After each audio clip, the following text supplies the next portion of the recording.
Professor, great to have you here with us on TRT World. What does this tell us about the shifting dynamics within the European Union? Well, it certainly tells us that Mr. Trump has had one success and one or two failures, certainly in the European Union. If you recall, Romania, that was supposedly going to go towards the nationalists, or Mr. Putin in that case, and it didn't. It certainly tells us that the populist, if you like, nationalist right is quite powerful. We saw the elections in Portugal. We saw the elections in Spain. Clearly, we don't even need to mention France and Germany. So Poland is part of that trend. But of course, it's not a very good result if you're a liberal internationalist in Poland. And Professor, especially when you look at the war in Ukraine, to what extent do you think the war has had an impact on these elections?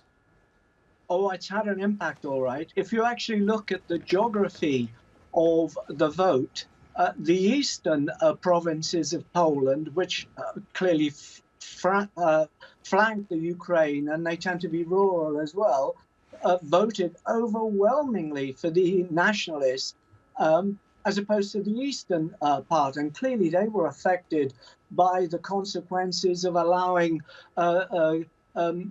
Ukrainian agricultural products into Poland that they argued undercut them. So it's had that kind of impact on the domestic politics of Poland. But remember, whilst inflation in Poland is relatively high at over 4%, unemployment is 2.6%. So the economic conditions are not that dire, actually, taken as a whole. But quite clearly, it has had an impact. And of course, the position of the winner, Nawrocki, is that essentially Kiev, the Ukraine, should not be allowed in NATO, as if anybody was going to allow them in NATO in any event. Fascinating insights, Professor Francesco Rizzuto. Thanks very much for joining me here on TRT World. Appreciate your taking out the time. Pleasure.